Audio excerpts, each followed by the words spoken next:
हम तुम सभी प्रत्यक्ष परोक्ष श्रोताओं को एक ही उपदेश करते हैं कि तुम अपने को देह मत जानो, तुम अपने को चैतन्य आत्मा जानो, तुम अपने को शिव स्वरूप जानो, तुम अपने को मुक्त ब्रह्म रूप जानो। बस तुम्हें फिर और कुछ साधन करने की आवश्यकता नहीं। अष्टावक्र जी हमें यह बोध करा रहे हैं कि तुमसे तुम्हारा खेत, तुम्हारा मकान, तुम्हारा स्कूल, तुम्हारा कॉलेज, तुम्हारी दुकान, तुम्हारा गांव, जैसे कोई 5 किलोमीटर, कोई 10 किलोमीटर, कोई 50 किलोमीटर, ऐसे दूर अलग अलग है। ये तो दूरी तुम्हें पता लगता है कि वो कितना दूर है, माप लेते हो। लेकिन तुमसे कितना दूर हो ये कभी तुमने माप कर देखा? तुम तुमसे कितनी दूर हो? तुम कौन से वाहन पर बैठकर जाओगे? खेत पर, दुकान पर तो स्कूटी से, साइकिल से, पैदल पहुंच जाओगे, प्लेन, ट्रेन से। लेकिन तुमको तुम्हारे पास पहुंचना है, उसके लिए क्या साधन पकड़ोगे? किस स्पीड से जाओगे? कब पहुंचोगे? तो पता लगा कि सब हमसे दूर है, लेकिन हम अपने से कभी दूर, कभी पृथक नहीं। जिस शरीर को हम मैं करके कहते हैं, ये भी मुझसे दूर है, क्योंकि डिस्टेंस है मेरा।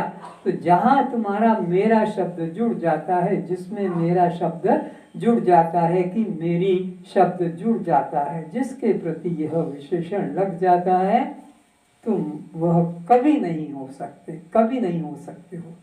अज्ञानता से, मूढ़ता से तुम उसको मैं या मेरा कह देते हो, पर न वो मैं है न मेरा है, तुम उससे अलग हो। क्यों? कि यह करके जो जान लिया गया है, यह करके जो देख लिया गया है, वो देखने वाले से यह वह पदार्थ दूर भिन्न होता है। आत्मा के बारे में इशारा दे रहे हैं कि आत्मा तुम्हारे पास में है या तुमसे दूर है, ये भी मत कभी विचारना। दूर भी नहीं कह सकोगे और पास भी नहीं कह सकोगे, क्योंकि पास दूर अपने से भिन्न के लिए कहा जाता है। अन्य कुछ, ये रुमाल ही है तो मेरे पास में है या ये मेरे दूर में है। आत्मा ऐसी वस्तु नहीं, न पास कहो न दूर, बल्कि खास, यानी वो मैं ही हूँ, सेल्फ ट्रू, वह मैं ही हूँ, ये भाव मन में लाना है। आत्मा न पास है न दूर है। आत्मा के लिए तो भगवान ने ही घोषणा कर दी कि अहम वेदम सर्वम, आत्मा वेदम सर्वम, ब्रह्म वेदम सर्वम। दूसरे शब्दों में कह दिया, ईश्वर सर्वभूतानाम हृदय से अर्जुन तिष्ठति। वो परमात्मा सबके हृदय मंदिर में विद्यमान है। इसलिए बाहर के मंदिरों में, बाहर के तीर्थों में भटकने की, जाने की, खोजने की अज्ञानता कभी मत करना, कष्ट मत करना। जो तुम्हारे नाभि में, तुम्हारे हृदय में, तुम्हारे रक्त में, तुम्हारी एक एक इंद्रिय में, तुम्हारे प्राण में जो रम रहा है, रमन्ते योगिना अस्मिन् सह रामः, जो सब में रमण करता है उसका नाम राम है। तो वह तुम्हारे रूप में ही ईश्वर सर्वभूतानां हृदय से अर्जुन तिष्ठति, किंतु ब्राह्मण्य सर्वभूतानि यंत्रारूढ़ानि माया। जैसे कुम्हार के चाक पर वो उसका बनाया बर्तन घूमता रहता है, मटकी, सुराही, दीपक, ऐसे ही ये अज्ञानता के चाक पर, माया के चाक पर 84 लाख योनियों का यह जीव चक्कर काटता है। 42 लाख 20 हजार जो है इसका वर्ष लगता है इस मनुष्य शरीर में आने के लिए। 84 लाख योनियों के बाद में यह जीवन जो प्राप्त होता है, तो 42 लाख और 20 हजार वर्ष लग जाते हैं 84 लाख को पूरा करने में। कितनी लंबी यात्रा की है, किन किन गंदे से गंदे नीच शरीरों में गए हो, कितने नीच कर्म किए हैं, कितने प्रकार के नीच से नीच भोग भोगे हैं, कल्पना नहीं कर सकते हो। अपने लिए पर उनको तो देख सकते हो जो तुम्हारे सामने कट रहे हैं, काटा जा रहा है, जलाया जा रहा है, गला घोटा जा रहा है, फांसी दी जा रही है। उनको तो देख सकते हो कि वो जैसे डूबे हैं, कटे हैं, जलाए गए, हम भी इसी प्रकार अनंत अनंत बार इस सृष्टि में काटे गए, पीसे गए, जलाए गए, डुबाए गए, मारे गए हैं। इस प्रकार ये मानव जीवन आपको प्राप्त हुआ है। इतना 42,20,000 वर्षों के बीच में कितने यात्राएं तुमने की है, कितने शरीर पाए हैं। कोई 1 दिन का शरीर मिलता है, कोई 6 घंटे का शरीर मिलता है, कोई अपना 7 दिन का शरीर मिला है, कोई का महीना, 6 महीना, कोई का 6 साल, 20 साल, कोई का 50 साल, सबकी अलग अलग आयुष होती है। तो यह जीवन शरीर तुम नहीं हो, तुम इससे अलग, इसमें रहने वाले चैतन्य साक्षी आत्मा हो।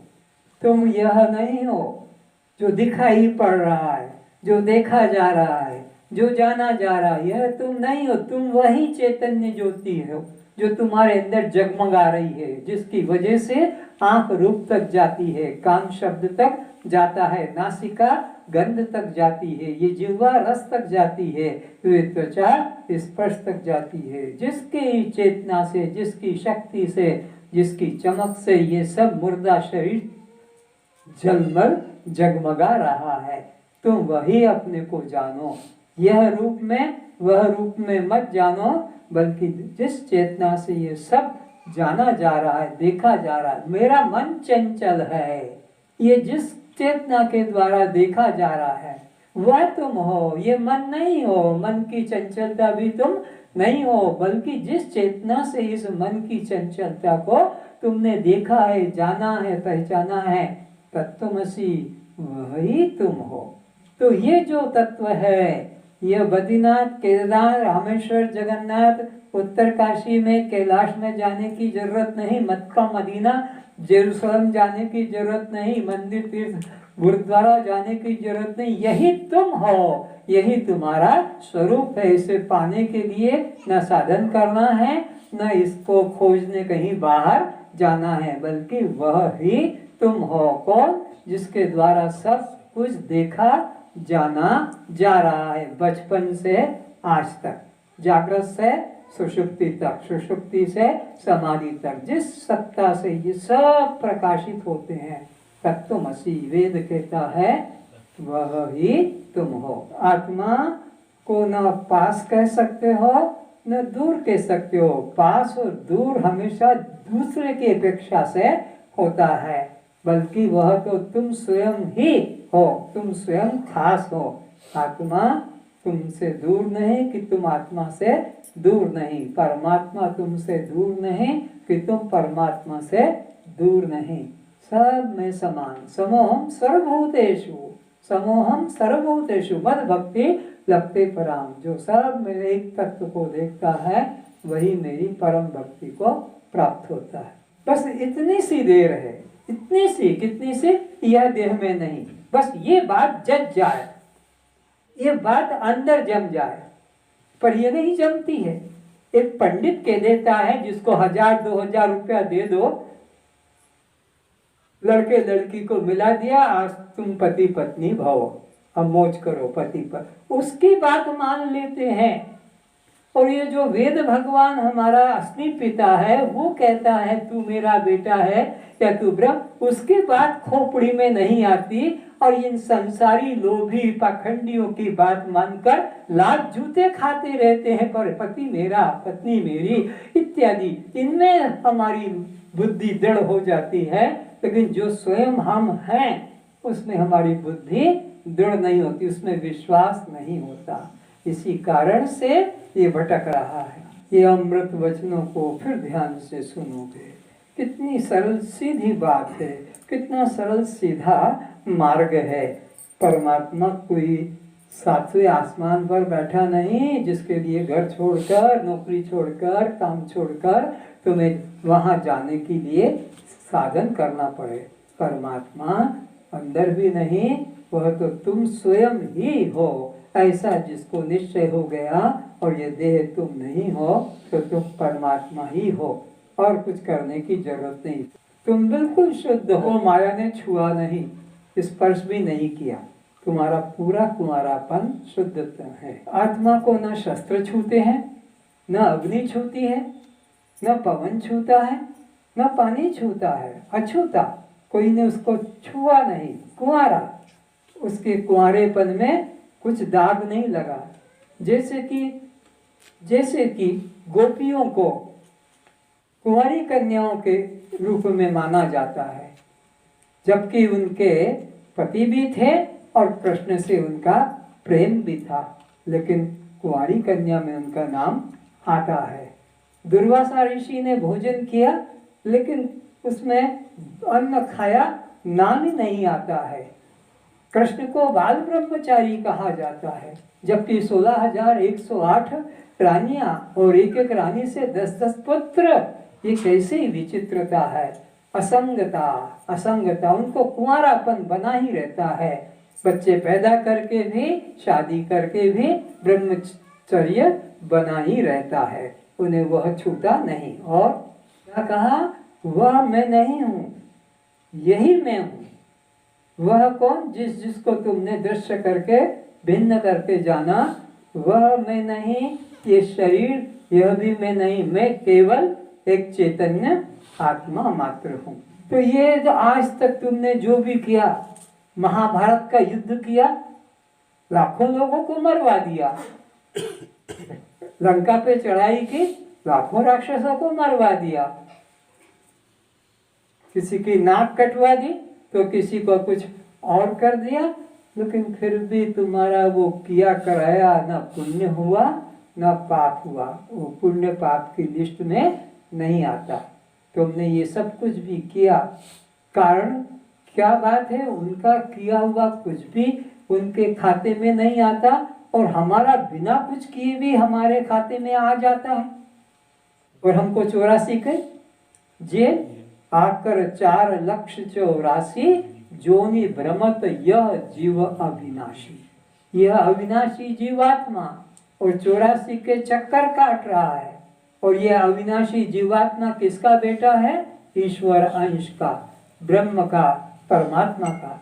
तो परमात्मा को जब कुछ नहीं लगा तो उसके बेटे को क्यों मार रहे हो, उसको क्यों 84 में डाल रहे हो? उसका कारण है, उनमें कर्तापन का अभिमान नहीं था। कर्म हुआ पर कर्ता नहीं बने, और यहाँ कर्म न होकर भी कर्ता बन जाते हैं।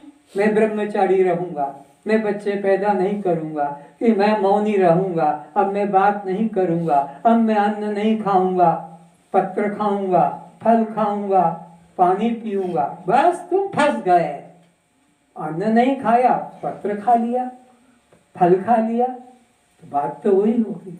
तो किसी भी प्रकार का तुम्हारे मन में अहम जुड़ गया, कर्ता भाव जुड़ गया, तुम बंधन में पड़ जाते हो।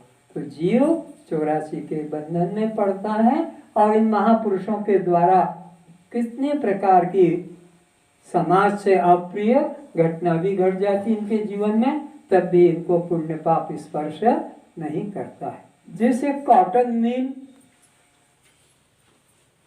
उसमें थोड़ी सी एक माचिस की तीली रगड़ के स्पार्क करके छोड़ दो कॉटन मिल में, तो क्या होगा, सारी वो कॉटन मिल की कॉटन कपड़ा भस्मीभूत हो जाएगा।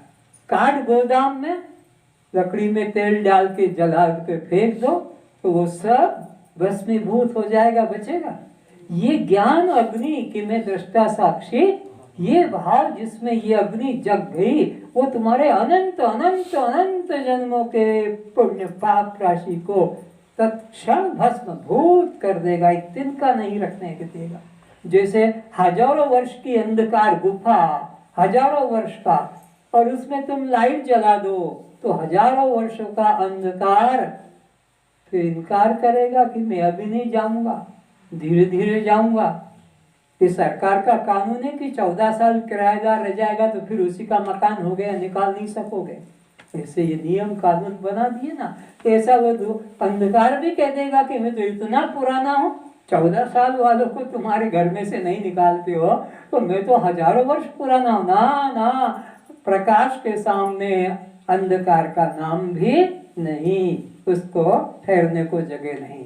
तो जैसे अग्नि के अंदर सब काठ वस्त्र जल जाते हैं, ज्ञान अग्नि में अनंत जन्मों के पुण्य पाप जग जाते, इसी प्रज्वलित प्रचंड अग्नि है। देखो अपना स्वरूप का बारे में कैसे बता रहे हैं, इसे दर्पण, दर्पण के अंदर आपको हाथी घोड़ा पशु पक्षी जो सामने से गुजरेगा, राजा भिखारी चोर, वो सब उसमें, पर उसके अंदर कोई घुसता, वो दिखा देता है पर रखता नहीं है।